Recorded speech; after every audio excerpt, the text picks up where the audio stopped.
Hello, Archie Dunlop here with Talking Astrology with Archie on Friday, February the 6th, 2026. There's all sorts of things going on in the UK. The Prime Minister, Keir Starmer, is in a huge amount of trouble because of basically because of the Epstein files and what was revealed about this former politician, former ambassador, British ambassador to the US, Peter Mandelson. And in this video, I want to look at a few horoscopes relating to the UK and the British government and the Labour Party, and I also want to look at the chart of the UK, or at least one of the charts of the UK, to see what is happening, because everything does seem to be falling apart. But before I look at the UK, I want to consider the astrology and the I Ching for today, which is Friday, February the 6th. So here is the chart for today, set for noon New York time. So at noon in New York, the moon is at 16 Libra, right in the middle of Libra, and you can see that the moon is moving into the Via Combustor. Remember, the Via Combustor is that part of the sky between 15 Libra and 15 Scorpio. And, when the moon is in the Via Combustor, things can just happen. We were expecting things to turn out one way and they turn out the other way. And so it can be quite an unstable time. On the other hand, the moon is moving through the Via Combustor every month. And so it's hardly an unusual occurrence. So perhaps one has to look up, what else is going on. And the moon's in the Via Combustor, starts to move into Via Combustor on Friday. It'll be in the Via Combustor over the weekend. This is coming at a time when Uranus is still at a standstill. Remember, on Wednesday, Uranus went stationary direct, and so things are still pretty unstable. And I think that Moon in the Via Combustor, could mean that we can't expect everything to go to plan, and we must try to be, as flexible as possible. As far as what the moon is doing in those first degrees of a Via Combustor, well, it makes a trine to Mars. Makes a trine to Mars just before it moves into the Via Combustor at around 11 Libra. Then it moves on and makes a trine to the Sun. So Moon trine Mars, Moon trine Sun, those are not bad aspects. They're aspects taking place in air signs, and they might indicate that some of us can take successful action. And, if we get it right, we can maybe be quite successful, particularly with moon trine the Sun. Yet the moon does also make a square to Jupiter. So, moon square Jupiter, it's not a particularly big deal, moon square Jupiter, but, it could mean that there could be moments over the course of a day when we take something too far, or sort of where we exaggerate. But I don't think that we need to worry about it too much. And aside from that, got Mars quintile Chiron. So Mars is did I say quintile? I don't think I meant quintile. Did I mean a quintile? Yeah, I did mean a quintile. Yes, Mars is making a quintile to Chiron. I was confused because I was looking at true black moon Lilith. Mars is making a sextile to true black moon Lilith, but making a quintile to Chiron. So it's a quintile. So what does that mean? It's what we're trying to create. And some of us might feel that we have to make a special effort to be disruptive. It's not that we are naturally disruptive, maybe, but we feel we want to be disruptive.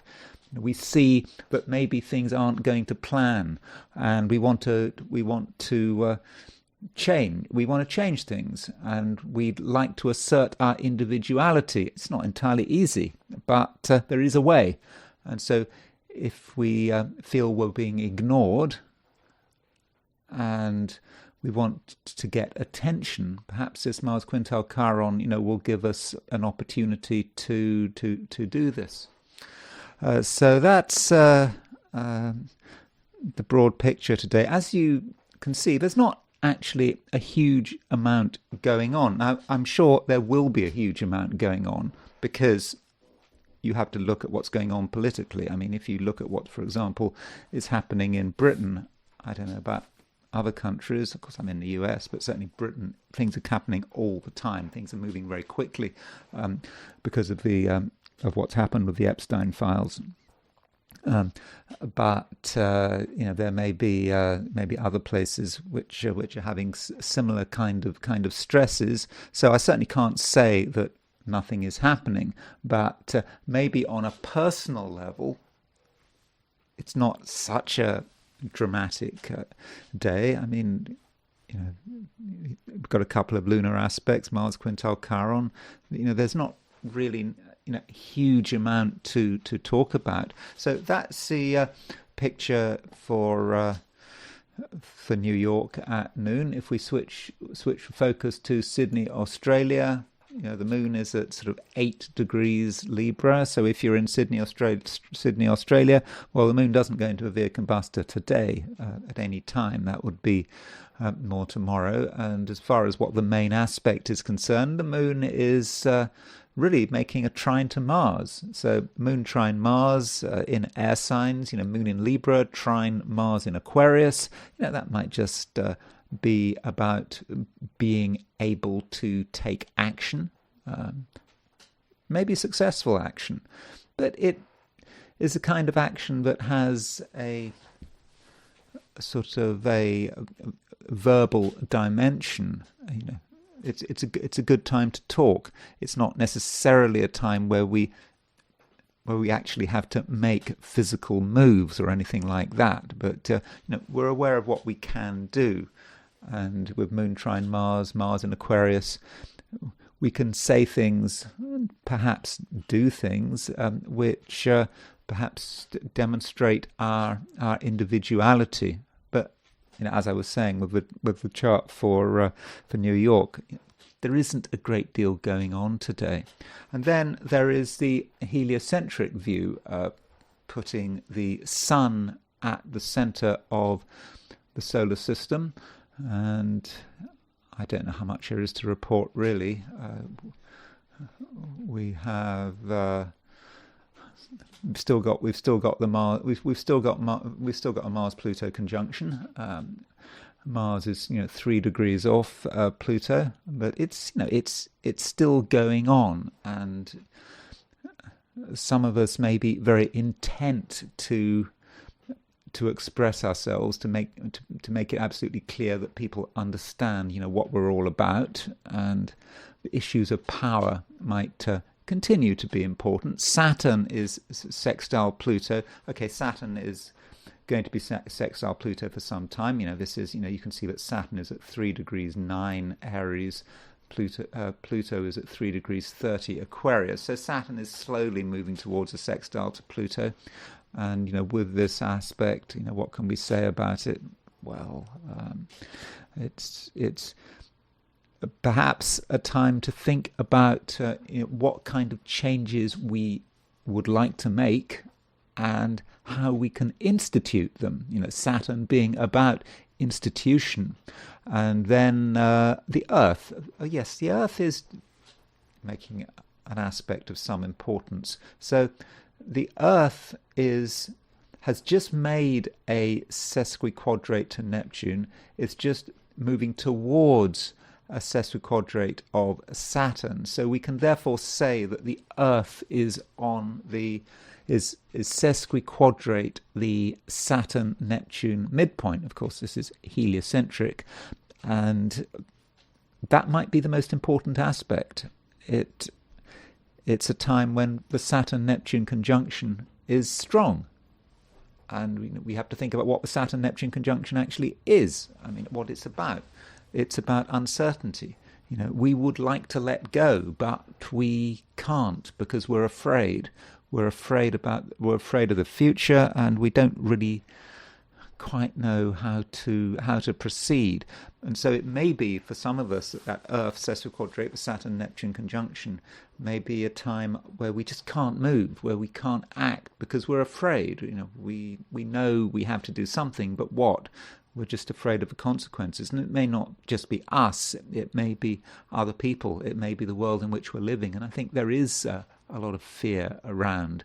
And I think that the kind of fear symbolized by the Saturn-Neptune conjunction is just going to, get stronger.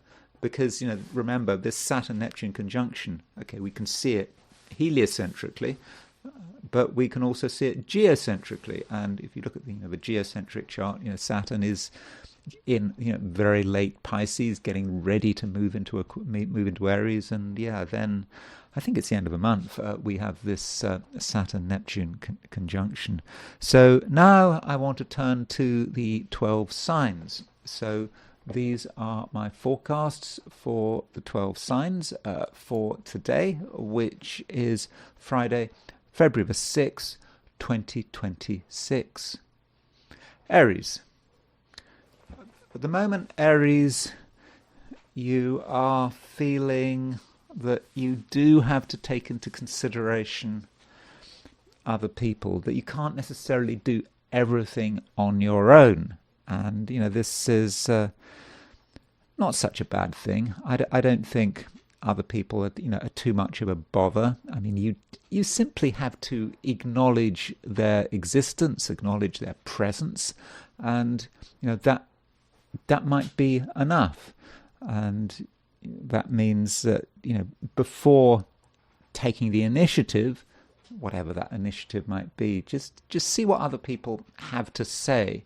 And in general, Aries, I think that you should be able to benefit from other people's company. I mean, the moon is making a trine to Mars, and it's also making a trine to the sun.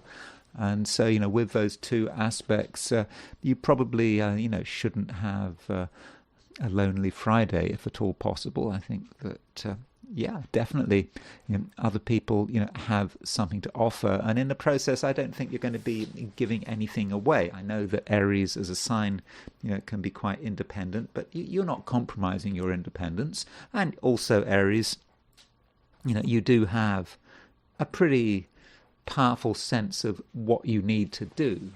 You're still thinking, about yourself and your priorities. Remember, in the heliocentric chart, we've still got Mars conjunct Pluto. I mean, we've got Mars conjunct Pluto in the geocentric chart, kind of. I mean, Mars and Pluto now are sort of 8 degrees apart, which is really moving to the absolute edges of that conjunction. But I think that when you bring together the geocentric and heliocentric charts, I think that you can say that you still have some of the power, represented by Pluto, and additionally, Mars is still on just about on the Sun-Pluto midpoint. So you can see that. Mars is here. Mars is fairly close to the Sun. It's sort of 6 degrees apart. It's 8 degrees from Pluto. So Mars is good enough, or well enough on the Mars-Pluto midpoint to make a difference, to give you that power. So you shouldn't be afraid that you're going to be losing anything, because you're not. Additionally, Aries, there is a quintile between Mars and Chiron, and so Mars and Chiron, are two energies that arguably complement each other. Particularly if we think about Chiron as the maverick, who an energy that wants to do things differently, doesn't like to follow the crowd, and so when you look at what's happening around you, it might feel that you don't always have the initiative, and that's fine. There's not a problem there. But you might nonetheless think that you do want to assert yourself in particular ways. Perhaps you can see what's going on and it just doesn't feel right, and you feel that it's time to perhaps be more more independent-minded, and it's not immediate. It's not entirely straightforward.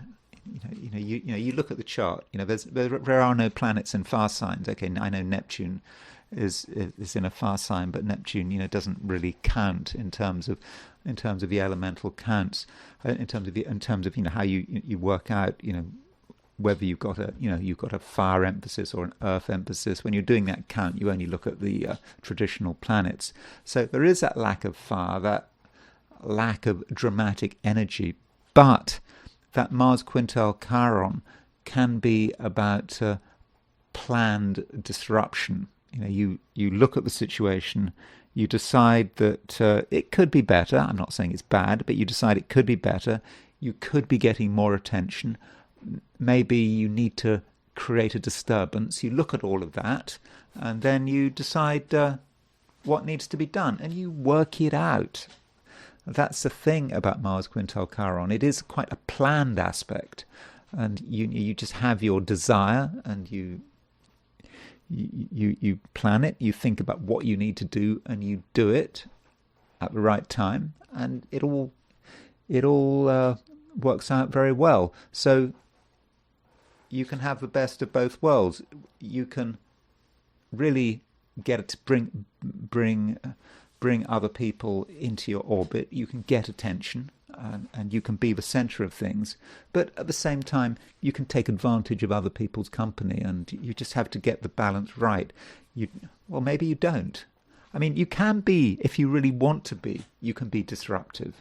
You could be disruptive. But you're going to have to really have a reason to be disruptive, and you have to sort of work it through. And it may be that with that Mars quintile Chiron, but you just want to ignore it. It's kind of an optional aspect. It's a quintile, but if you are feeling ignored, then there's no doubt that you can do something about it, and you can force people to pay attention to you. Taurus. Venus is now moving into the last sort of 5 degrees of Aquarius, and it's starting to make a square aspect to Uranus. I think the square between Venus and Uranus takes place over the weekend, and probably with this square, remember it's the end of the week, it's Friday. With this square, you're beginning to feel that you need to do something, that you need to have an impact. And, remember that Uranus is still in Taurus. I mean, I've talked about Uranus in Taurus at some length, but it's still there. I mean, it's now direct. And so Venus moving to a square of Uranus might be, Taurus, about your need to get noticed and to do something differently. You want to be an individual. And I do think, Taurus, that you've definitely got something to offer, and you have a unique view. Now, part of you might feel that it's best to just hold off. After all, it is a Friday. The week is nearly over. Maybe you should wait until Monday. But I don't know. Maybe you shouldn't wait until Monday. Perhaps there's something that needs to be done now. I think you can still do it. You can do it on Monday, but why wait? And so, if you want to get noticed, if you want to have an impact, if you want to demonstrate to everyone, how much of an individual you are, now might be your chance. Before Venus moves into Pisces, it's really close. When does Venus move into Pisces? I think Venus moves into Pisces on the 10th, so 6th. So I think that's Tuesday of next week. Venus moves into Pisces. I mean, that's good. Venus moving into Pisces. That's certainly something to look forward to. But Venus in Aquarius has its own merits, and I think that it is a time when you can be really quite ambitious and be an individual. And I think that now might be a chance to really sort of get it together and make sure that you are noticed, and you have to do it in a particular way. It's not about just causing trouble for the sake of it, causing earthquakes. I know Uranus is a planet of earthquakes, but no, it's not like that at all. It's instead about doing things in a particular way, according to a particular plan. And the moon is in Libra, and so with the moon in Libra, the emphasis is very much on the balance. I mean, let's be literal about it. Libra is the sign of the balances, or of the balance. It's plural, is it? I don't know. So with the moon in Libra, you understand that balance. You understand the importance of that balance. There's a way people relate to one another, and you have a good idea of how it works. And because you have a good idea of how it works, you have a good idea of how to disrupt it, especially as Venus is square Uranus. So it could be that you're dealing with a situation where there is a lot of consensus and people are being nice to one another and they're agreeing with one another, and that's a good way to end the week, and you decide that that's just not good enough. And this might be an example of you being able to take the via combustor energy and use it to further your cause, whatever that cause might be. So if you are certainly if you're in the United States, then the moon will go into the via combustor off the top of my head around 9 in the morning. So 9 in the morning would be 2 which would be maybe sort of early mid-afternoon in Europe. So if you are in the United States, and to a lesser extent in Europe or Africa, there may be a chance today to utilize the via combustor energy. With the via combustor, it is a disruptive force, or at least it's a disruptive potential. And so perhaps you have a chance here to be the one who is causing the disruption, and you're not causing disruption just for the sake of it. You're doing it because you want to create a situation where you are taken seriously, where your individuality is taken seriously. And I think that is important. And I'm just hoping that while Uranus moves through the last degrees of Taurus, over the next couple of months, you're able to utilize the power of Uranus. Uranus wants something from you. Uranus wants you to be an individual. It's certainly not a time to be doing what everyone else says and conforming. You know that, Taurus. And so do think about your needs as an individual. Gemini. Don't forget, Gemini, that Mercury is now very, very late in Aquarius. So at noon, New York time, what is it? Mercury is at 29:35 Aquarius. So it's getting ready to move into Pisces. So really nearly there. So that might be influencing you as you move to as Mercury moves through the very last degree of Aquarius. You're starting to think that a change is imminent, and don't forget Mercury is your ruler.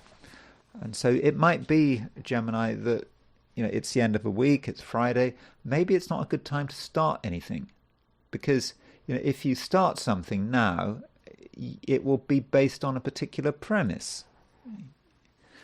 It's that kind of Mercury and Aquarius premise. We've got all of these planets in Aquarius. We've got 5 planets in Aquarius, and so Aquarius is really making its influence felt. But it is peak Aquarius.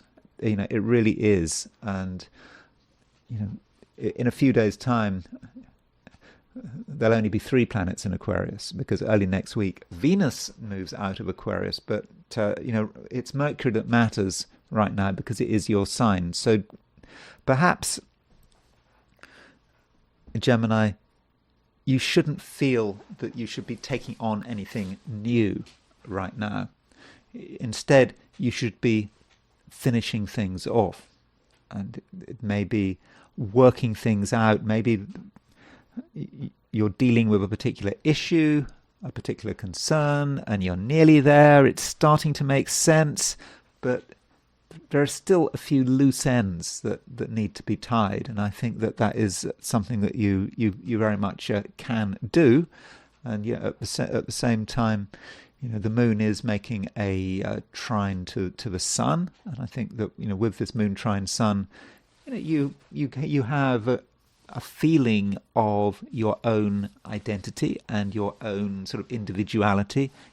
What makes you different, and if you're involved in something that you enjoy, then keep going. It's certainly not a time to listen too much to other people, especially if they're telling you what to do. They've got their ideas. No, I don't think that you need to worry about that. You can still take into account of other people.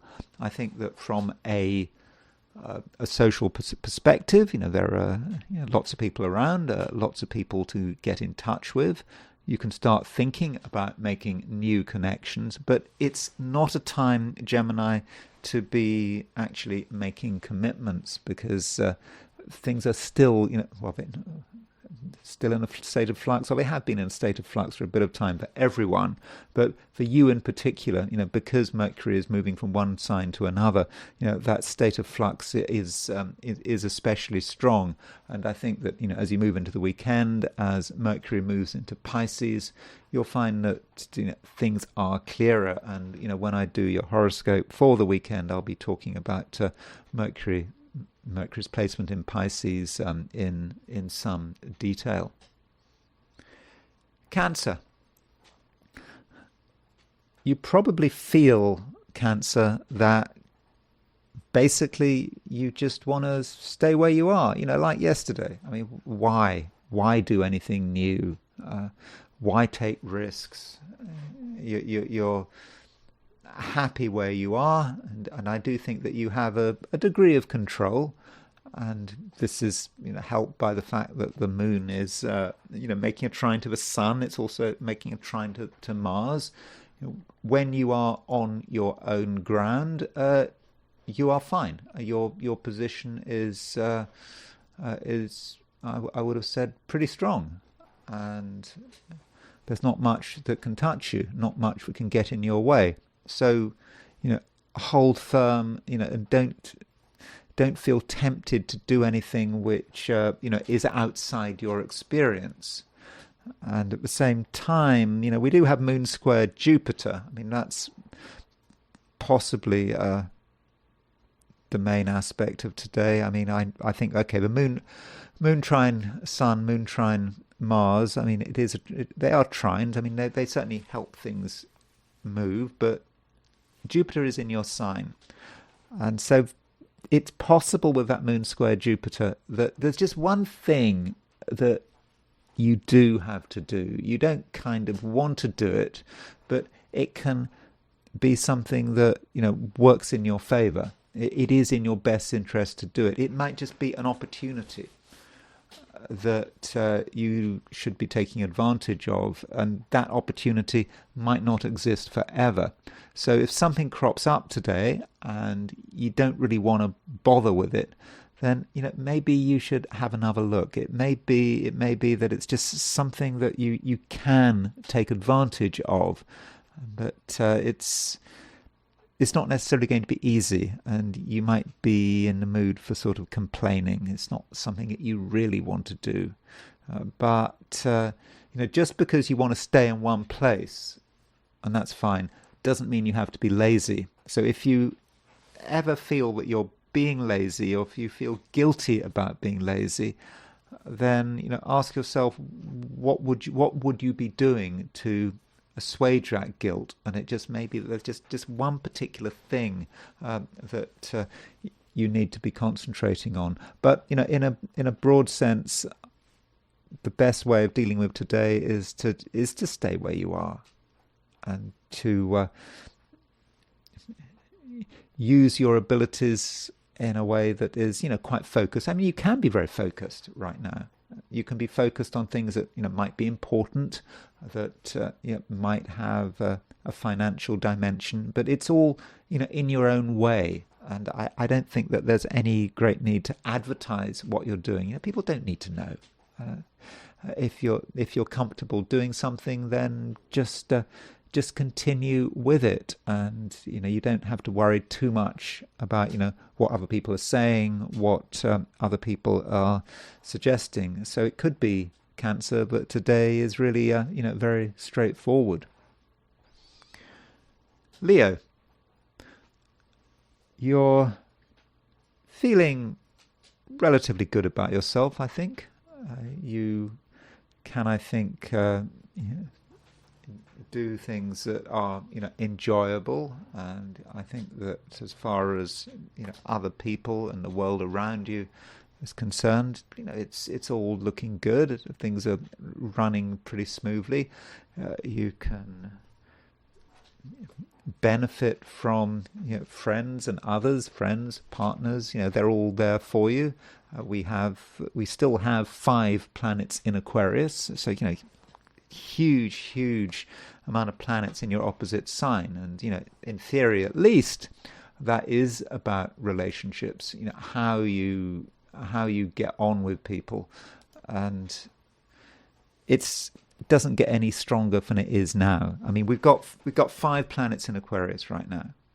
Over the weekend, Mercury moves out of Aquarius. Early next week, Venus moves out of Aquarius. So this Aquarius emphasis is now at peak.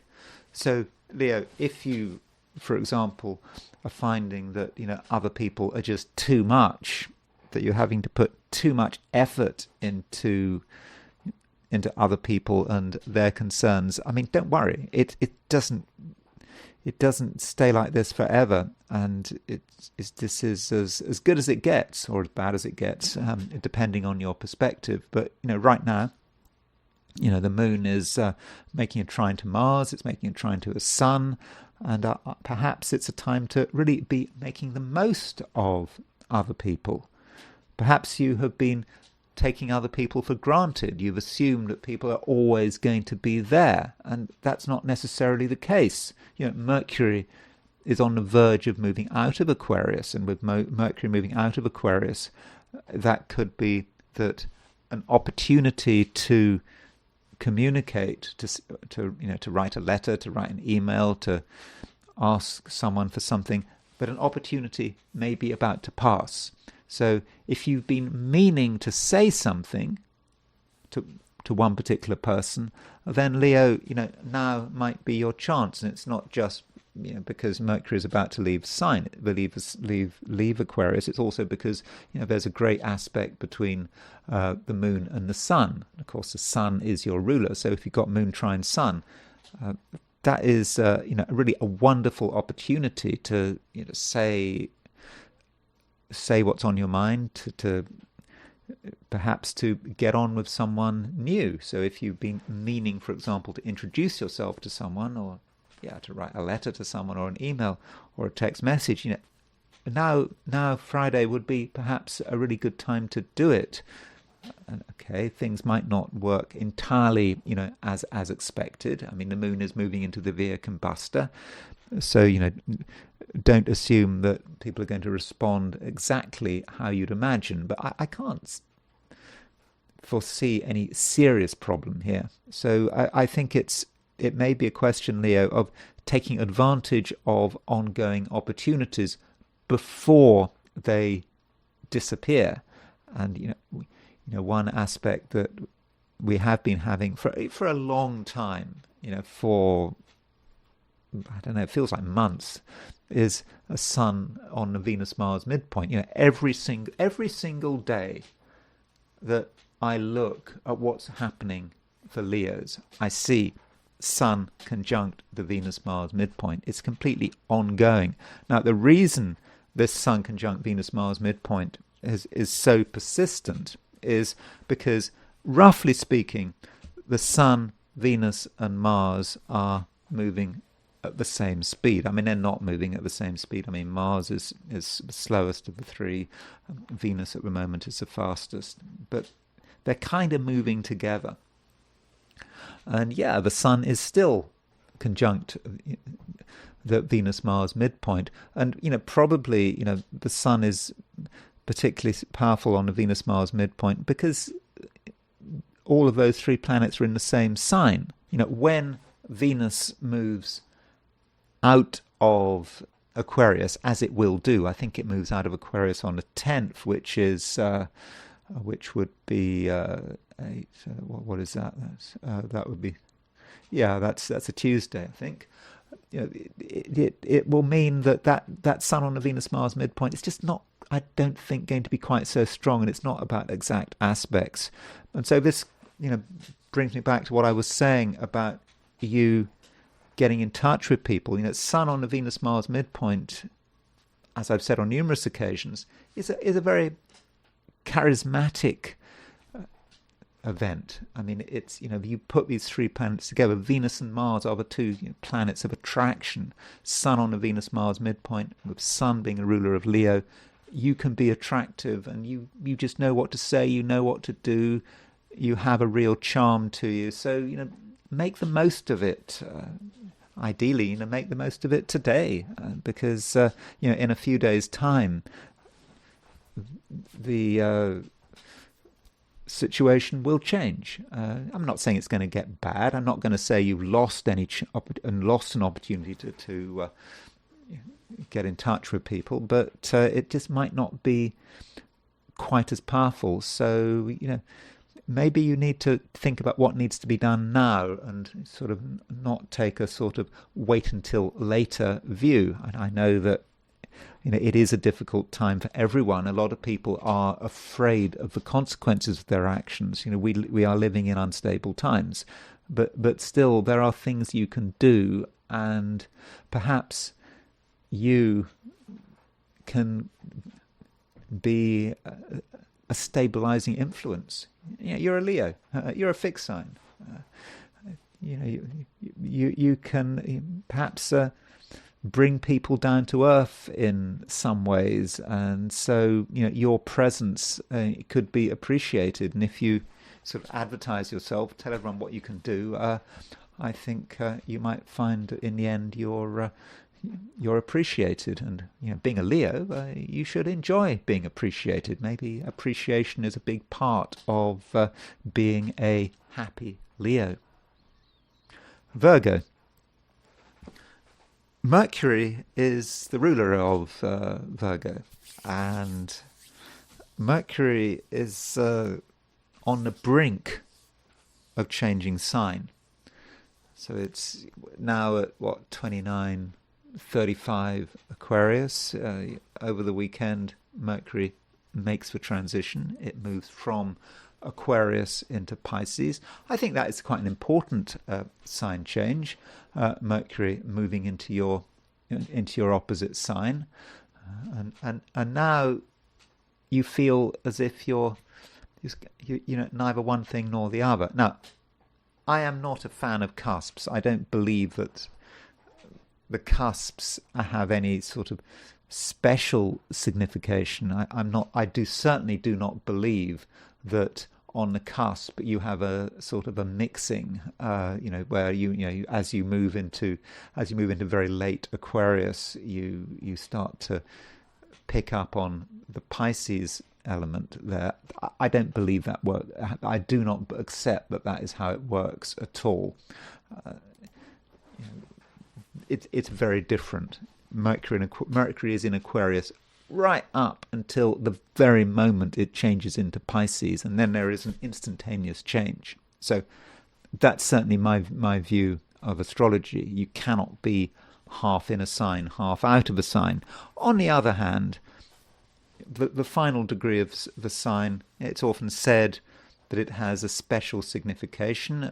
It's often regarded as being, unfortunate. I wouldn't necessarily say that, but the thing is about the last degree of the sign, one might make decisions or plans based on the quality of a sign. So, while Mercury is in Aquarius, you might make assumptions based on that sign placement. You might make decisions based on that sign placement. And then, when Mercury makes the transition, when Mercury moves into Pisces, you're in a different world. And the decisions you have made no longer apply. So perhaps, Virgo, you do need to see it as a time when, certain things are coming to an end. It's not necessarily a great time to be starting things. It's more a time for endings, sort of wrapping things up and making sure that things really have been done properly. So, what have you been working on? What have you been preparing? What have you been fine-tuning? You might think that it's all done. It is almost done, but there just may be some final tweaking that is required before you move to that next stage. As that next stage starts, as you start to deal with the opportunities and challenges of Mercury moving into Pisces, and of course I will be talking about that in my horoscope when I do my horoscope for the weekend. Now, one aspect of Mercury moving into Pisces is the social side of it and the interpersonal side, because of course Pisces is your opposite sign and can often be connected with relationships. And there are other reasons to think, even though today, Friday, Mercury has definitely not gone into Pisces, that from a social perspective, things actually aren't so bad. That your ability to, get on with people is pretty good. You know who to interact with, and I think that it won't be much of a problem. Demonstrating who you are. What kind of person you are. Demonstrating your real sort of your real individuality, what makes you special. I mean, I think that's going to be obvious. And so, one of the things about Virgo, it is about a sign which is about discernment, deciding what is important and what is not important. And, over the course of the day, you know what aspects of your personality are important, the ones to emphasize, the ones that you want people to notice. And I think that you can get favourable attention, but in a way that's not dramatic, and perhaps it just focuses on what you do well. If you are doing something well, if you're being effective, then it will get attention. So there's no need to feel ignored, and if you work away at what you already know you're doing well at, then I think that today, Friday, can come to a satisfactory conclusion. And over the weekend, Mercury moving into Pisces, which I don't know. I think it could be a bit of a relief for Mercury to make that sign change. Libra. Venus is now moving into the last 5 degrees of Aquarius, and be aware of that, because when Venus makes a sign change for a Libran, that's an important event. Libra, after all, Venus, after all, is your ruling planet, and I think it's on Tuesday. I think it's February the 10th that Venus moves into Pisces, and that means there will be a change of emphasis. I mean, I don't want to talk about the change of emphasis here right now, but I think, broadly speaking, that it can be a fortunate change if it's handled in the right way. Don't forget, Venus is exalted in Pisces. Venus isn't too bad in Aquarius, right now. I think because Saturn's in Pisces, Venus is in Aquarius. So Saturn is in Venus's exaltation sign.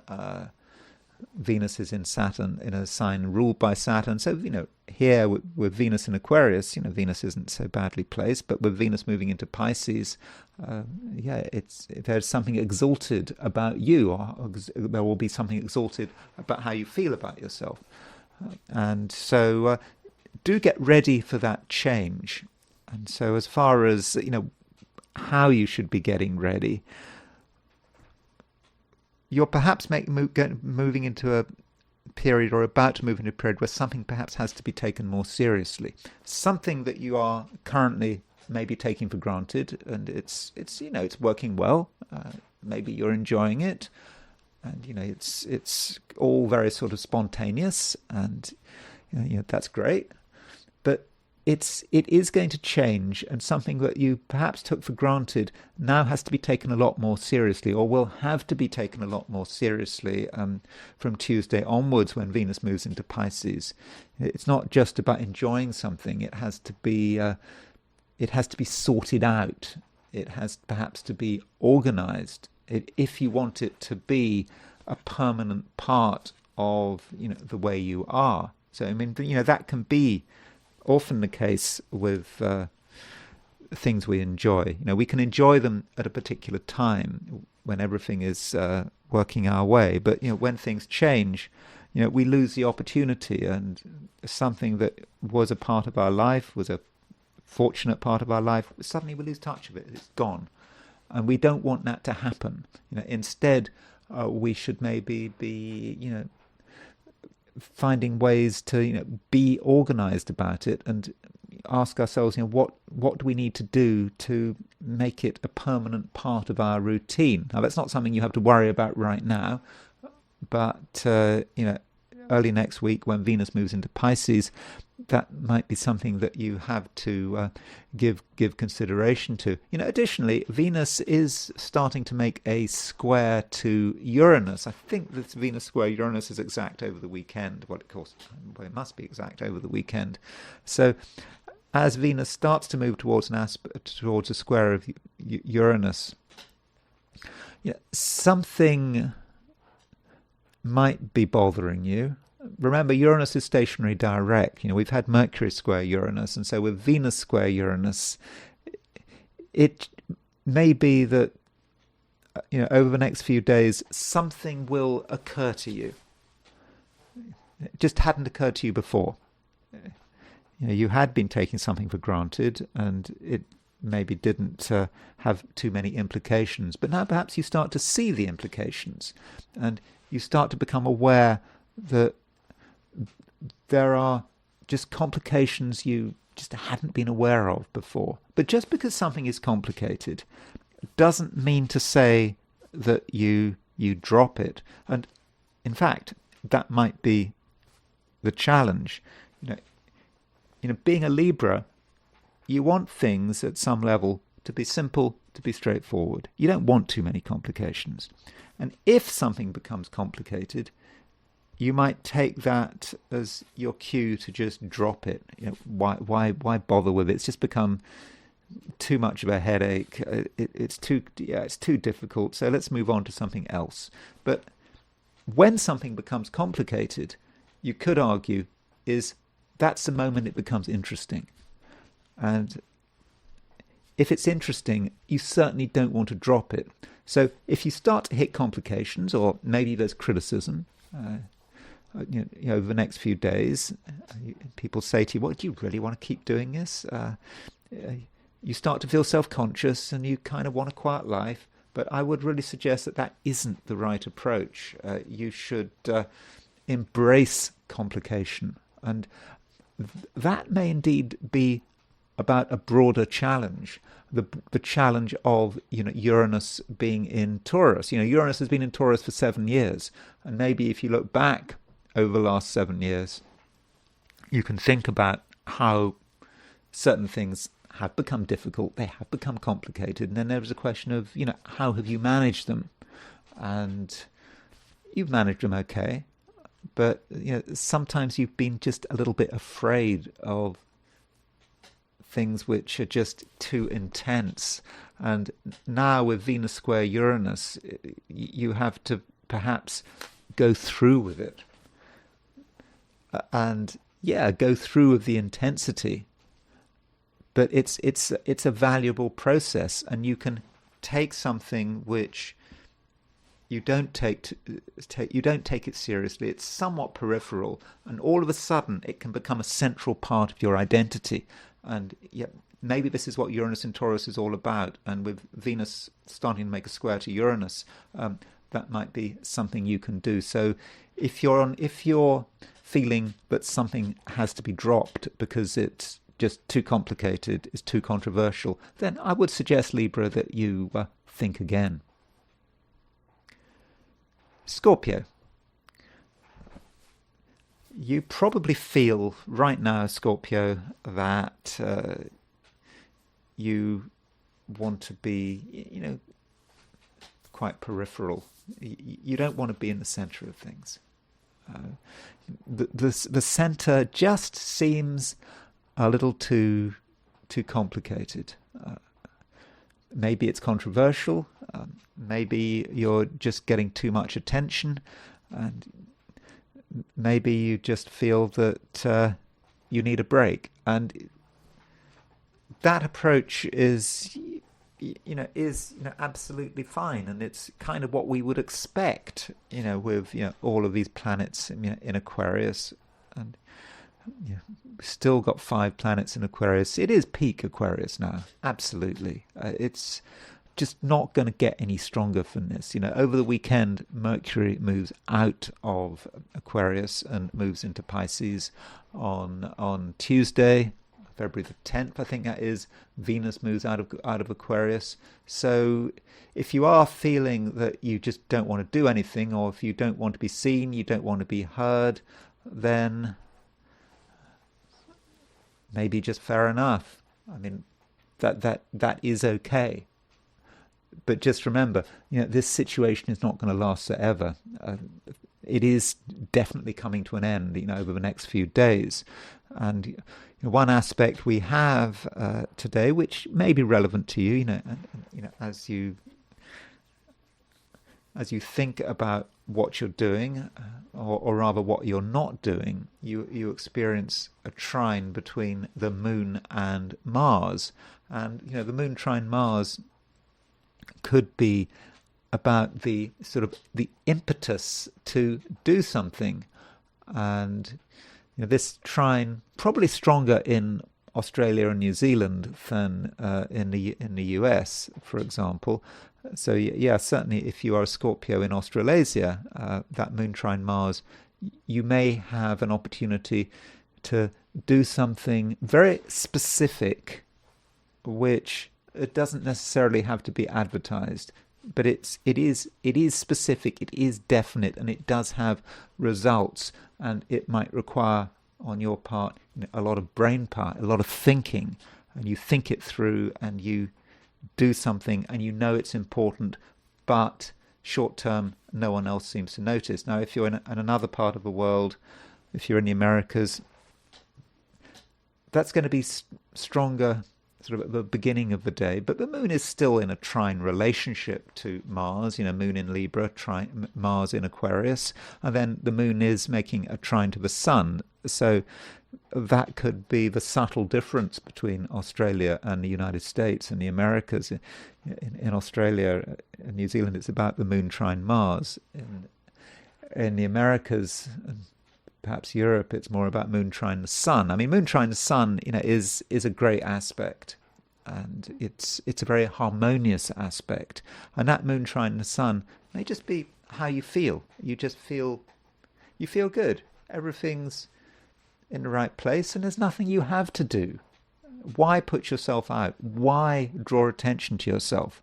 Well, one reason why you might want to draw attention to yourself is the fact that Mars is making a quintile to Chiron. So Mars is 72 degrees from Chiron. And this aspect between Mars and Chiron, I just regard it as being optional because it's a quintile. I don't know. Maybe I'm wrong to regard quintiles as being optional, but it is something that you could do if you wanted to do it, and it might be that you see an opportunity for action, and it's action that potentially could be quite disruptive because it's demonstrating who you are and what your particular approach is, and it might also demonstrate that you're something of a rebel, that you definitely have a different view, and maybe you need to let people know about this. And with Mars trine Mars quintile Chiron, you can formulate a plan. You can look at other people. You can look at how they're behaving. You can look at how the world is configured, and you can see perhaps other people's vulnerabilities, but also where people are set in their ways. And then you can say, well, if you do this, you're definitely going to cause a reaction. And maybe some Scorpios will feel this need, perhaps because you just feel that people don't understand. People don't understand the future. They don't understand how serious things are. And if you just act as an individual, do the last thing that anyone expects, then you can cause a considerable amount of change, and certainly you will be asserting the full power of your Scorpio personality, if that's what you want to do. I think that most Scorpios are not going to want to do it, but I think that Mars quintile Chiron gives you an option. It's take it or leave it, but you also have to think about, what is your responsibility? What is your responsibility to yourself? What is your responsibility to the universe? And maybe you'll conclude that there is actually something you absolutely have to do. Sagittarius. The moon continues moving through Libra. It makes a trine to the sun, and it makes a trine to Mars. And I think that for most Sagittarians, today should be fairly straightforward. I think that you can enjoy other people's company. From a social perspective, things do look good. The moon is in Libra. From a socially, that is a great place for the moon, and by and large things should go to plan. But don't forget, the moon is moving into the via combusta. So if you are mixing with other people, then things might happen that you hadn't expected. I mean, it could be something straightforward like people being late, people not showing up, or people showing up unexpectedly. So that's one way it could work out. It could also say something about social dynamics. So if you're with other people, the dynamics might not unfold quite as expected. So that means, Sagittarius, from your viewpoint, you have to be flexible, and you have to make allowances for other people and their idiosyncrasies. And while all this is going on, Sagittarius, there is something that you're not entirely comfortable with, not entirely happy about, and it's quite sort of high level. It's a time when Sagittarians are sort of feeling that something has to give, that something has been sort of going on for long enough, and it just can't go on like this forever. And maybe you feel that you have to do something about it.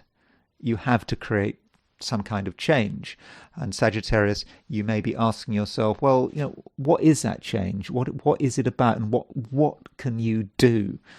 And you don't have to make any decisions, right now, but you have the capacity to look at things, quite deeply, and realize not just that there is a problem, but also realize what that problem is about and what kind of action in the end is going to be required. And maybe you don't have to do anything right now. Maybe you can wait until Jupiter goes direct. Jupiter's retrograde, and I mean, I know Jupiter goes retrograde, stays retrograde for a long time, but in the end, Jupiter will go stationary direct, and when Jupiter goes stationary direct, that might be your moment, the moment where you actually have to make things happen, where you really have to make your feelings clear. So I should just tell you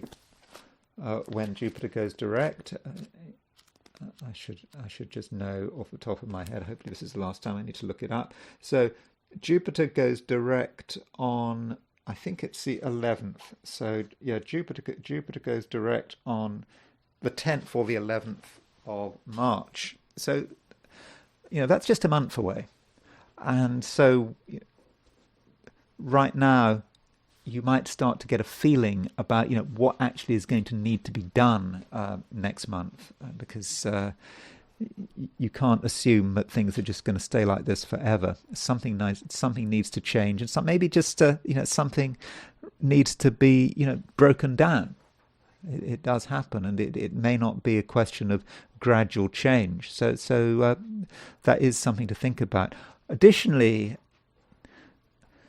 Sagittarius, remember that Mercury is changing sign. Mercury is about to move from Aquarius to Pisces, and this is the beginning of the Pisces season,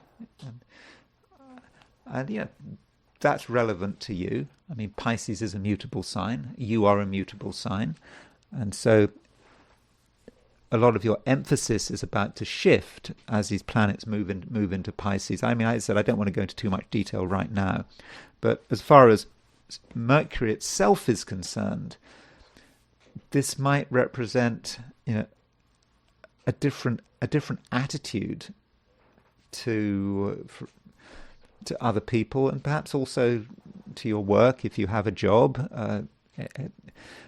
With Mercury moving into Pisces, are you perhaps becoming a little more inward-looking? And it's not just you becoming inward-looking. Certain other people are going to become more inward-looking, and that might sound bad, inward-looking, particularly if you're a Sagittarius. I mean, Sagittarians, have a reputation for being wild and extroverted. I don't think that reputation is necessarily the case for all Sagittarians, but something has to be looked after more, has to be rooted more. And so as far as work and even relationships as well, probably a bad idea to be making decisions today. I mean, wait until Mercury changes sign. When Mercury moves out of Aquarius, out of an air sign, into a water sign, you might just see things in a different way, and perhaps you're going to be more security orientated than you'd realized. Maybe you don't want to take on too many commitments, particularly social commitments, and you might be of a view that things can be done in your own way.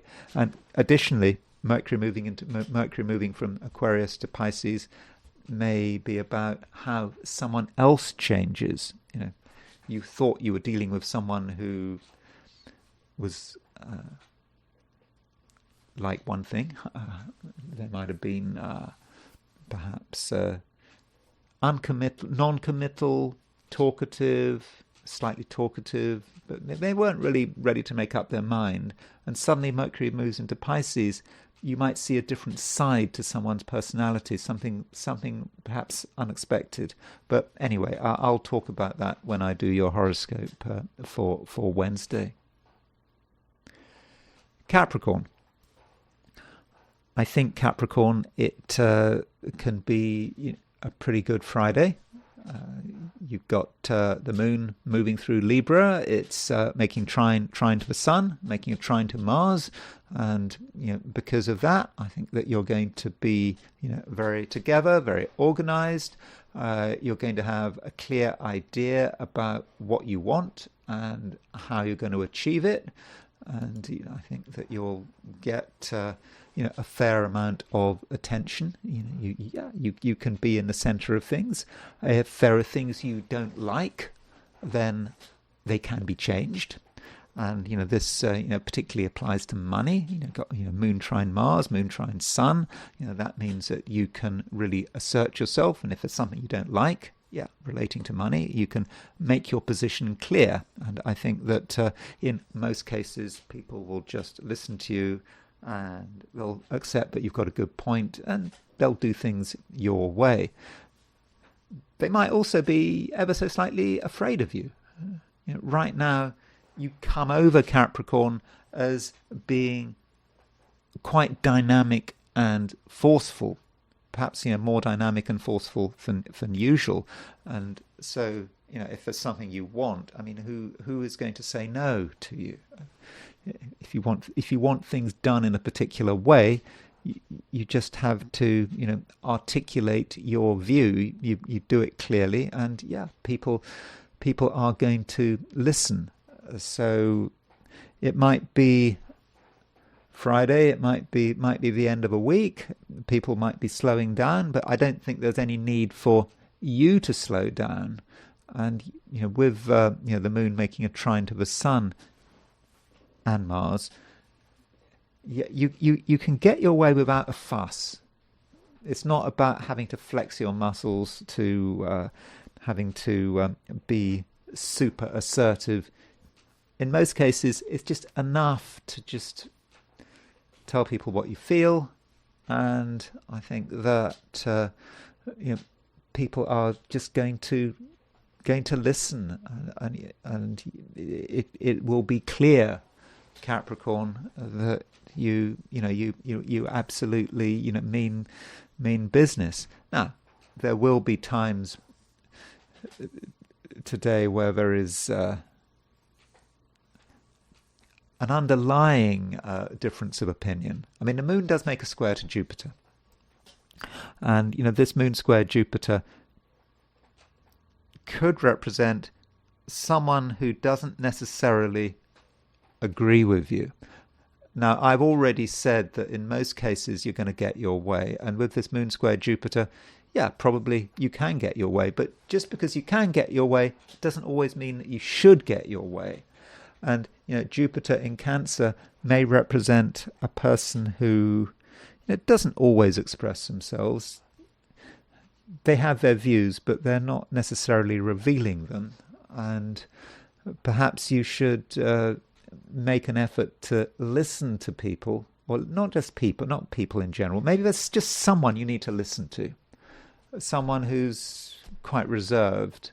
I mean, you can be quite reserved, but but this is especially the case if you're making decisions, because someone is just perhaps withholding their judgment, and so if decisions are being made, it's very important that everyone has their say, and so ask people, perhaps even demand that people say what's on their mind, because that is the way forward, and you can be the person that actually creates a conversation, because some things do have to be talked about. So it's not like today is all about you being assertive, right through the day, all 24 hours of that day. You've got to give people a chance.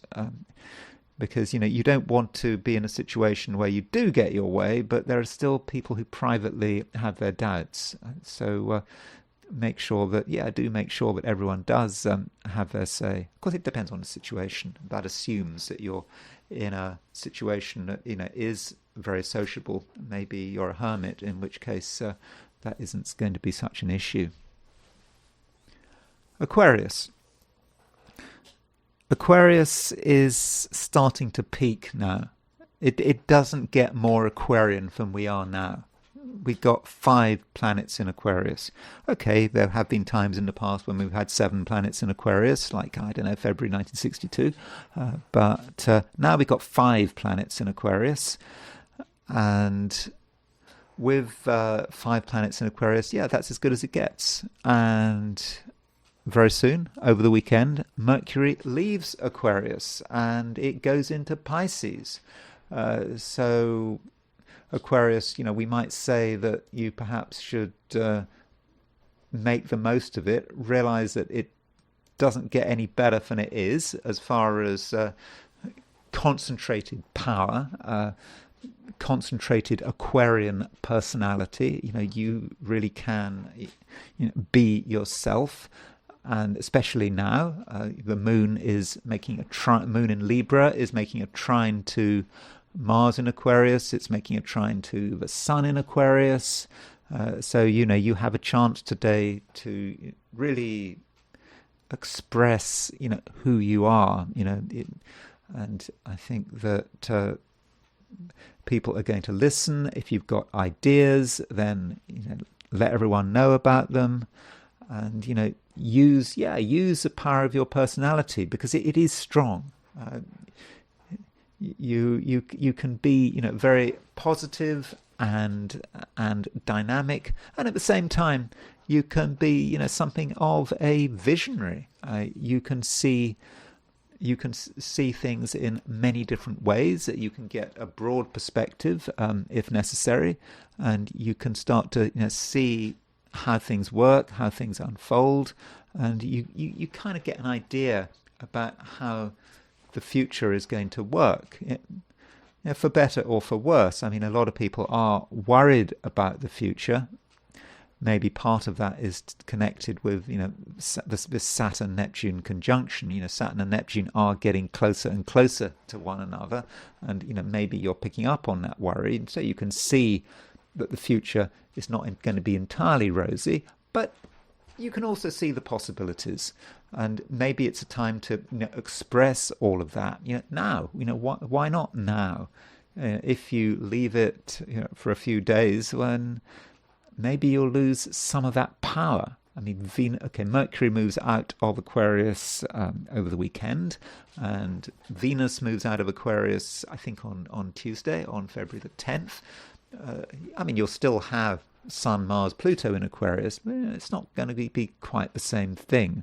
So it just could be that now is a great chance for you to really assert yourself, and to think about what you've been working on over the last month, and perhaps now Friday is the time to make everything clear.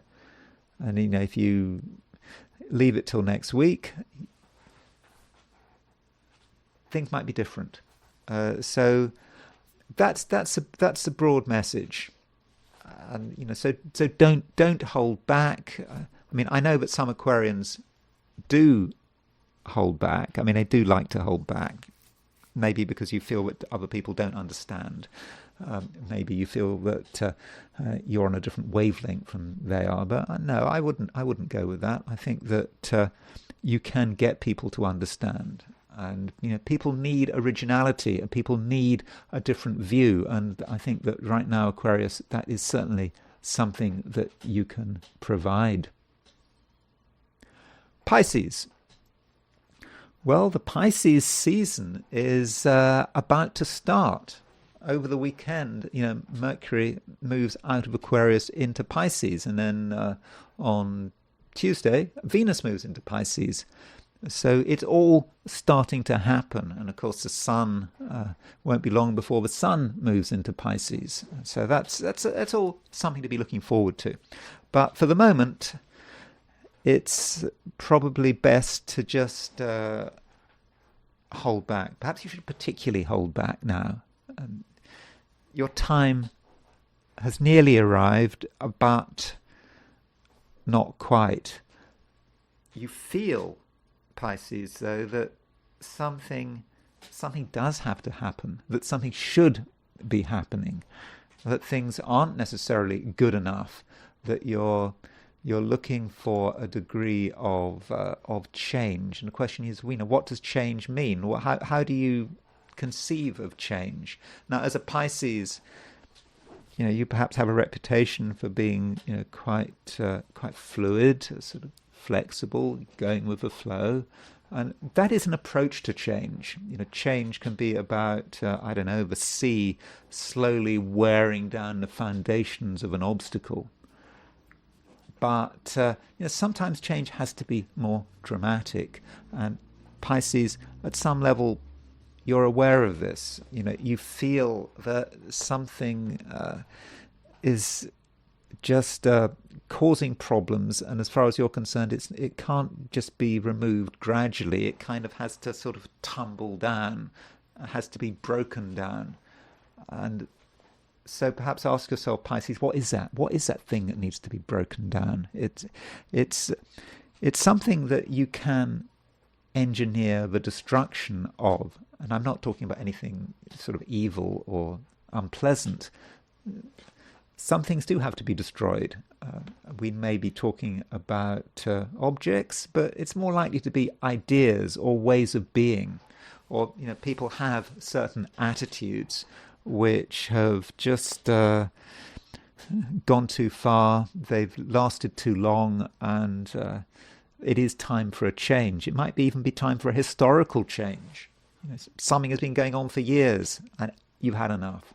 Maybe everyone's had enough. And gradual change has been tried, it hasn't worked. Something more radical is now in order. Now, I'm not saying you have to do anything about it right now, but it just might be something to do with the way you are thinking. And I think you're thinking quite a lot right now, but your thoughts are quite private. I think you're keeping a lot to yourself, and you have an inner seriousness that not everyone understands, and that's probably a good thing. Do you really want people to be able to read your mind? I don't think you do.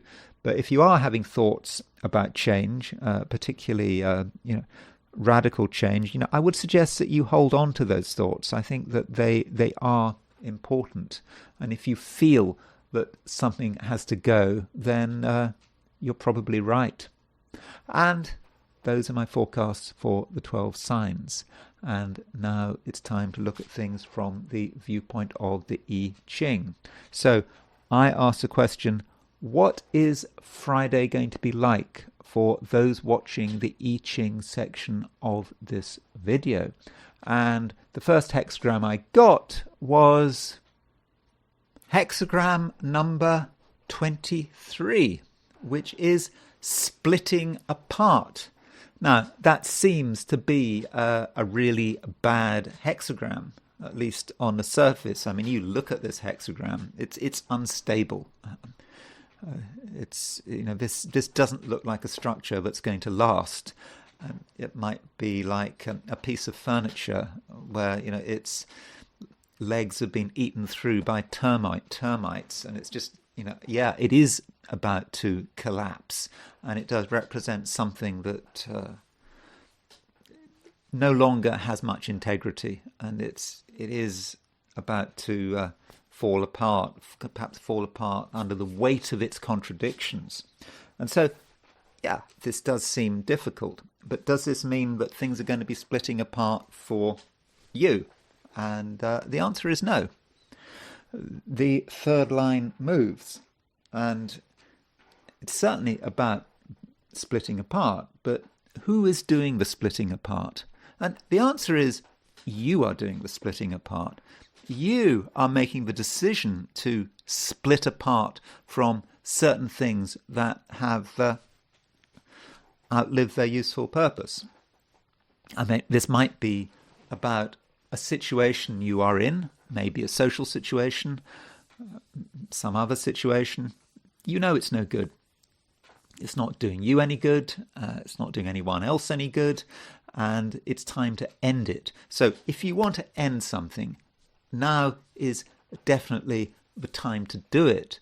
And if you look at the James Legge translation of the I Ching, so James Legge, he was a sort of a sinologist who I think he was, quite early. I mean, I think certainly one of the first translations of the I Ching, maybe the first translation of the I Ching. He talks about this line, the third line moving. He talks about the overthrower. You are the overthrower. You're the one who's going to be overthrowing things, and so it's your decision, and it's better to act now. So if you're going to overthrow something, you perhaps want to do it when the consequences are going to be minimized. And, the higher something goes, the further it falls. So if it's like, if you build a card house and it falls on the second story, well, it's not such a big deal. But if you've got to 13 stories and it falls, well, that is a catastrophe, isn't it? So what are you going to do? How are you going to initiate this overthrow? And of course, this is just a hexagram for the day, but I do think it's potentially quite important, and it's kind of in accordance with the times we're in. We already know that Uranus has just gone stationary direct, and Uranus going stationary direct has caused all sorts of chaos, certainly in the UK, as I'll be talking about in a moment. So you are perhaps being influenced by Uranus. I mean, I know that we shouldn't mix the astrology and the I Ching, but at some level you're feeling that, and so you may be the one who just feels, yeah, enough is enough, and let's do it. And once something has been destroyed, then you can move on, and you can indeed move on because of a moving line. We can move to a second hexagram, and the hexagram we move to is hexagram number 52, which is keeping still, a completely different hexagram. One line moves, you take that third line, you see there's that third line, a broken line, but when we make it unbroken, we get a much more stable hexagram. So it does seem that by overthrowing something, by destroying something, by splitting something apart, you're actually taking an unstable situation, something that simply cannot last, and you are giving it stability. And with keeping still, that can be how the day ends. Feeling that the job is done, you've made your position clear, and there is nothing more to be said, at least for the moment. And now I want to turn to the UK. So the UK is in complete turmoil.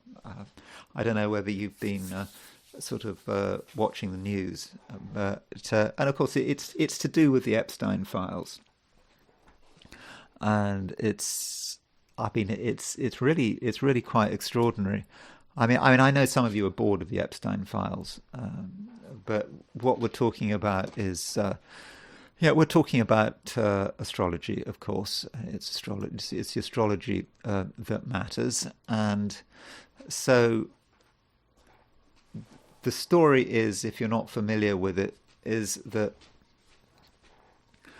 there was a leading politician called Peter Mandelson, and Peter Mandelson. He's now in his early 70s, and he was a major figure in the Labour Party, and he highly intelligent supposedly, and he wasn't the leader of the Labour Party, but he was sort of working behind the scenes, and he was one of the titles he was given was the Prince of Darkness. He would be quite manipulative, and he had in the past he'd been in the cabinet and he'd lost his job. He'd lost 2 cabinet jobs, both times connected with money. I mean, in one case he got a loan to buy an expensive house from a millionaire, and there was some issues about that loan, and then in another case he was getting a passport for a rich friend. So he liked to use his connections, and he seemed to be attracted to money. and rich people. And of course, one rich person he got associated with was Jeffrey Epstein. Now, Jeffrey Epstein, of course, collects people like Mandelson. Now, unlike other people associated with Jeffrey Epstein, there isn't the sexual aspect to it because Peter Mandelson is gay. So it's not about any of these sort of underage girls. It's more about other types of behaviour. And in particular, when Peter Mandelson was a business secretary in the aftermath of around the time of the big financial crisis, 2008, 2009, he would be getting secret information, really privileged information, and he would receive it, and within seconds sometimes he would just email it to Jeffrey Epstein, and Jeffrey Epstein would be able to utilize this. And in one case, Peter Mandelson advised Jeffrey Epstein on the best way of dealing with the British government regarding bankers' bonuses, and Jeffrey Epstein suggested it might be a good idea to be mildly threatening to his own government. So this kind of behaviour is pretty much sort of pretty treasonous, you could argue, against his country and against his government and against his party. And so Jeffrey Epstein does really sort of bring out the worst in people. And now it's all come to light, and it's quite likely that Peter Mandelson is going to go to prison. But it's more important than that, because Keir Starmer, having known that Peter Mandelson was still in contact with Epstein even after he had been convicted of one of these child sex charges, even then Peter Mandelson kept in contact with him, and Keir Starmer knew, but he still appointed him British ambassador to Washington in I think it was at the end of 2024. He still did that. So basically that means that Keir Starmer is over. I mean I'm not saying it astrologically, I'm saying any political commentator is saying that it's over. So the question is, what about the astrology of the situation, and what is what's going on here? So, as far as Jeffrey Epstein is concerned, here is let's start by looking at Jeffrey Epstein's horoscope. So here is the horoscope. As you can see, Jeffrey Epstein was born on January the 20th, 1953. So that means that he is would have been in his early 70s if he was still alive. And someone else in his early 70s is Peter Mandelson. Peter Mandelson, the former ambassador to the United States, who's now in disgrace, who looks as if he's going to be bringing down Keir Starmer. So Peter Mandelson was born October the 21st, 1953. So two men of a similar age. So if you're dealing with two men of a similar age, that means that their outer planets are going to be in similar positions. So if we compare that's Keir Starmer and Peter Mandelson, let's just compare Jeffrey Epstein and Peter Mandelson. So we got Peter Mandelson, his planet's in the inner wheel, Jeffrey Epstein on the outer wheel. So Peter Mandelson has his Saturn at 29 degrees Libra. Epstein has his Saturn at 27 Libra. So there's a kind of a generational tie-in between Epstein and Mandelson. So their outer planets are in the same position, roughly in the same positions. They got Uranus in they've got Pluto at 20, 22, 23, in the early 20s of Leo, and they've got Saturn and Neptune, similar positions, and where are their Uranuses? They both got Uranus in Cancer. So maybe that explains why there might have been a sympathy between the two men. But have a look at Mandelson's sun. Mandelson has his sun at around 28 Libra.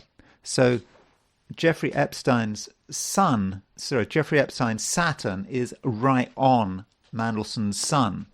And so Mandelson's sun is already under a bit of pressure because Mandelson has a Sun-Saturn conjunction in his horoscope. So that Sun-Saturn conjunction in Peter Mandelson's chart is not necessarily easy. I mean, it's quite a controlling conjunction. You could say that, okay, he's got Saturn in its exaltation. I mean, it's a good sign for Saturn to be in Libra.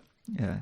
But conjunct the Sun, what is the great weight on Mandelson's shoulders? It says something about his psychology and his vulnerabilities. And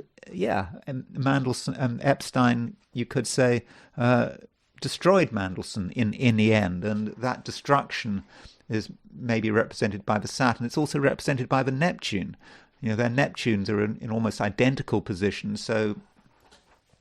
So the Saturn-Neptune conjunction, which they both have, is really quite destructive. So you can see how the Sun is really weighing in on Mandelson's Sun, and also with Mandelson, Mandelson is he is a problematic person, obviously, and if you look at Mandelson's, if you look at Mandelson's chart, he's got a Sun-Neptune conjunction as well. I mean, Sun-Neptune, a lot of people have Sun-Neptune conjunctions and it's fine, but Sun-Neptune can be someone who does something, behind the scenes, who is deceptive. And clearly this is the case with Peter Mandelson. Peter Mandelson was sending confidential British government information to Epstein and doing it immediately, doing it straight away. So that's a connection between these two men. I think it's kind of interesting that they both have Pluto in Leo, and a lot of people connected with Epstein were the Pluto in Leo generation. I mean, I know that Prince Andrew has a Pluto in Virgo, so did Sarah Ferguson. But when you think of other people, you think of Bill Clinton and Bill Gates, and there's people sort of born in the sort of late 40s, for most of the 50s, because Pluto went into Virgo in the late 50s. Sarah Ferguson was born in 1959, but that Pluto in Leo generation, maybe it's saying something about Pluto in Leo. There could be an arrogance to Pluto in Leo as on a generational level. Of course, I'm not saying that people who have Pluto in Leo are arrogant as individuals, but we have to look at perhaps Pluto in Leo as on a more sort of individual way. And there is something about Leo gone mad here with Epstein, but on a collective level, I think this needs a bit more thought. And I don't know about the precise age range of those who were sort of involved with Epstein, but certainly a lot of them, the core of them, did have their Pluto in Leo. I mean, maybe that's just too much of a generalization. So that is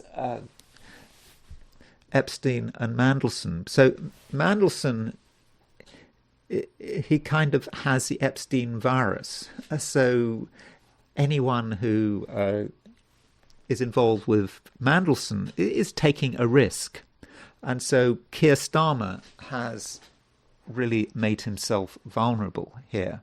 So Keir Starmer, by making Mandelson British ambassador to Washington, has basically destroyed his premiership. I mean, he hasn't resigned yet. I mean, maybe he's already resigned. I don't know. I haven't looked at the news in the last hour or two. I don't think he will resign. And so, as far as Starmer's chart, here is Keir Starmer's horoscope. So, Keir Starmer, I don't have a time of birth for Keir Starmer. Never trust someone if you don't know their time of birth. Likewise with Peter Mandelson. Well, Epstein, we do know his time of birth, surprisingly. Of course, I'm exaggerating. Don't take that. Don't take that to heart. By the way, let me rephrase that. Don't trust a politician if you don't know their time of birth. So Starmer has a reputation for being a terrible politician. He just doesn't get politics. He is essentially a civil servant. I mean, who's trying to be prime minister, and he is just not very good at reading the room. I mean, it's a common complaint about him, and I think with Starmer, I think that Sun conjunct Pluto in Virgo probably says all we need know about him. I think that's it.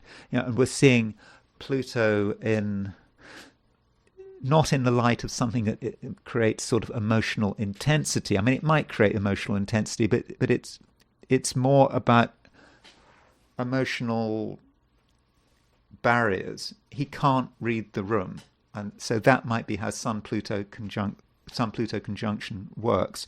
But it's also someone who is completely focused on himself. Sun in Virgo, he believes he's right. He believes he hasn't done anything wrong.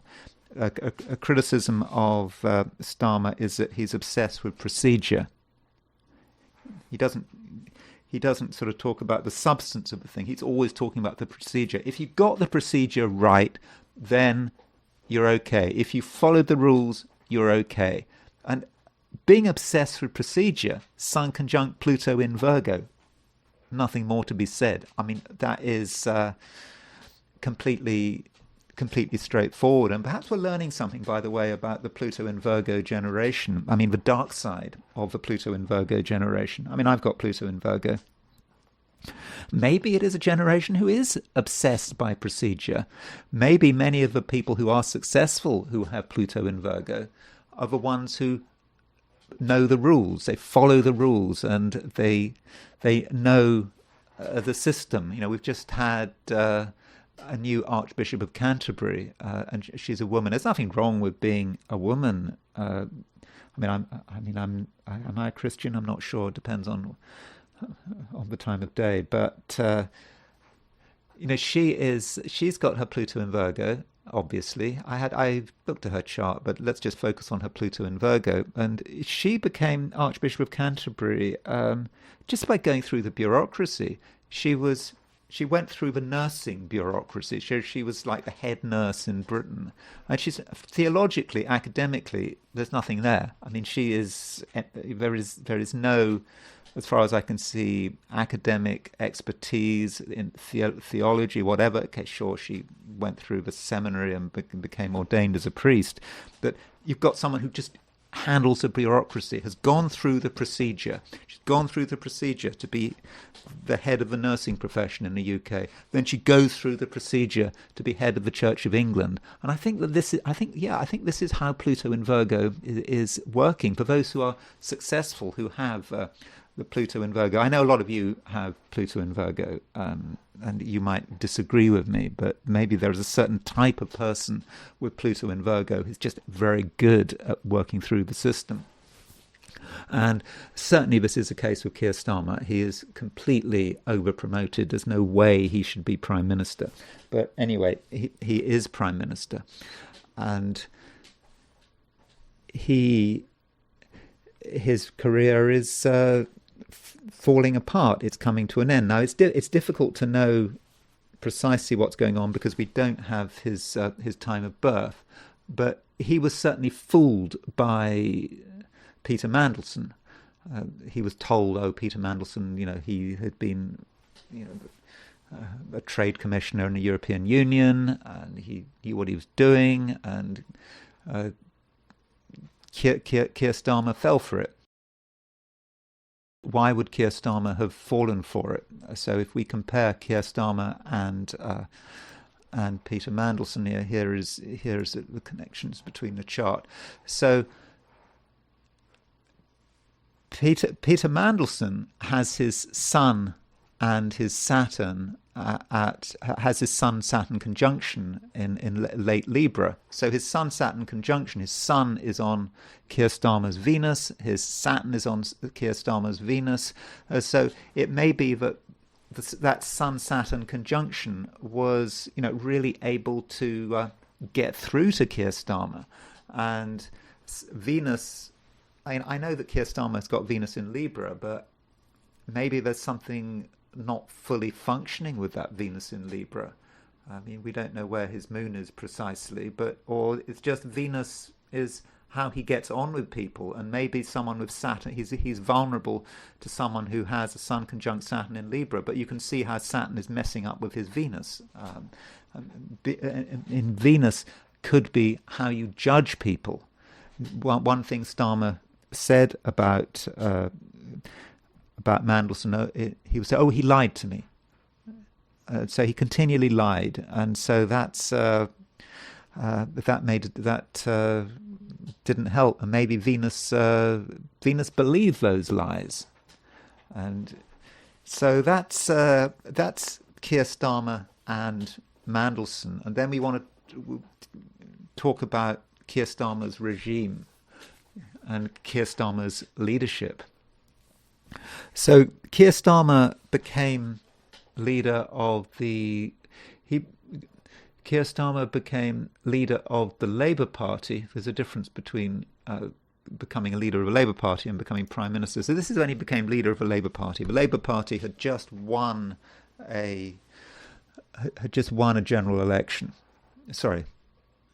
The Tories had just won the Conservative Party had just won a general election. The Labour Party had done appallingly. They had to find a new leader. They had to find a replacement for Corbyn, and to Jeremy Corbyn, and so they chose Starmer. And this is the point at which Starmer became elected leader. And it's a pretty difficult chart. I mean, it's got a Mars-Saturn conjunction in it, which that really says something about the chart and where it's all going.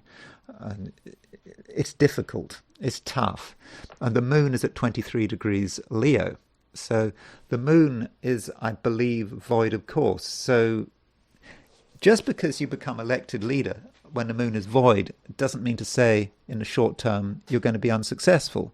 He stayed as leader, and in the end, he became elected prime minister. So it's not a disaster, but there is this question about, where is his leadership going? I mean, the reason he got elected prime minister was because the Conservatives were hopeless, and the moment he became prime minister, it all started to fall apart. And the moment he became prime minister was on, was it July the 5th when he became. So here is the moment Starmer became prime minister, sort of on July the 5th, because you had the election on July the 4th, and he was appointed prime minister on July the 5th. And you can see why things are falling apart now. When I was looking at Starmer and Starmer's prospects, you couldn't help but notice that the ascendant was at 1 degree 48 Libra. So that means the descendant is 148 Aries, and the descendant can represent your enemies, other problems, things that can go wrong. And I did say that he had to be really careful when Saturn and Neptune went into Aries, and of course that's what's happening. Neptune's moved into Aries, and the moment Neptune goes into Aries, problems start immediately for him. So if you compare the inner chart is the moment of Starmer becoming prime minister. The outer chart represents the positions of the planets when you had the Epstein file release, and there is Neptune right on the descendant. Things are starting to fall apart. And then look at Saturn at 28 degrees 32 Pisces. So 28 degrees 32 Pisces on February the 14th, Valentine's Day, Saturn moves into Aries. And then you've got the Saturn-Neptune conjunction. So with Saturn and Neptune moving on to the descendant, it's really, not good. And this is the signal to the end of Starmer's regime. I mean, he might go before February the 14th. I mean, that's what a lot of people are suggesting.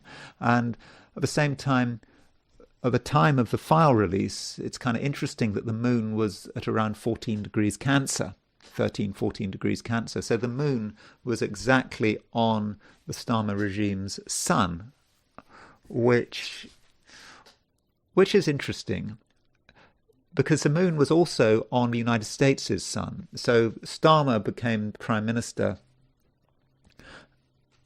on July the 5th, just after the Declaration of Independence. So there's a connection there between the US chart, and you can see that how events in the United States are basically unwinding Starmer's regime, because the Epstein files were released in the United States. It all came about because of an appointment to the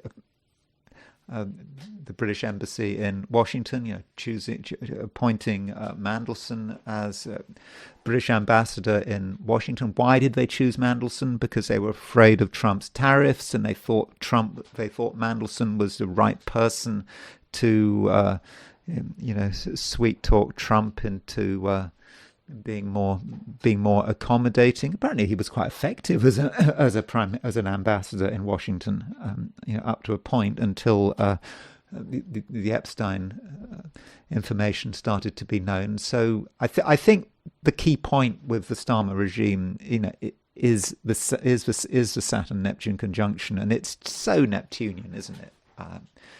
With the Epstein files, something that I'm sure Starmer just hadn't really considered. He wasn't thinking about. He didn't think it mattered. So I mean, I think that his days are numbered. You know that Starmer's days are numbered. Not because of the astrology. Well, the astrology helps. The astrology tells us something, but it's also what everyone is saying, what the press is saying, what every commentator is saying. It is over. One final thing on the subject of Starmer is his solar arc directions. So here are Starmer's solar arc directions, and if you compare his solar arc directions to his natal chart, so there is his solar arc directed sun. So his solar arc directed sun is at 1112 Scorpio. So he's just had solar arc directed sun on his Neptune. So it's kind of not surprising that he's making bad decisions. I mean, he had the sun exactly on his solar arc directed Neptune, really as he became prime minister, and this is when he really started to make his mistakes. So the solar arc directions have indicated that things are difficult for him. And then his solar arc directed Mars. So his solar arc directed Mars is at 9 degrees 26 Virgo. So he's got his Sun Pluto conjunction at 910 Virgo. So solar arc directed Mars is hitting his Sun Pluto conjunction, and so all of the problems connected with his Sun Pluto conjunction are coming out into the open now as Mars makes that direction. So I think that was quite clear here from his solar arc directions, when he was going to run into trouble, and also you can see from the solar arc directions that he kind of was running into trouble, well, the moment he became prime minister, because he hasn't got anything right. And finally, I just wanted to look at the chart of England. So why England? Well, there are different charts for England, but I think that this chart, the 1066 chart, for Christmas Day 1066, when William the Conqueror was crowned, I know it says December the 31st, but that's because this program has taken December the 25th and it's converted it to the Gregorian calendar, but this is a chart for noon at Christmas Day 1066, when William the Conqueror was crowned. So I think it is an important chart for the UK, even though it is just a chart for England and perhaps the English monarchy. And what I'm particularly interested in is the moon. So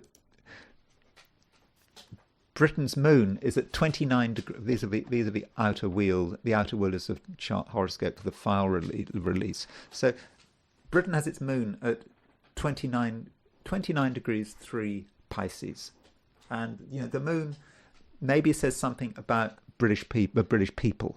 It also says something about the country as a whole. I mean, the moon is an important planet, and Neptune has just gone over Britain's moon, and clearly this is a time where Britain is not feeling comfortable about itself. People are worried, people are concerned, they don't know where things are going. And what's happening now is that Saturn is crossing Britain's moon. Saturn is at 2832 Pisces.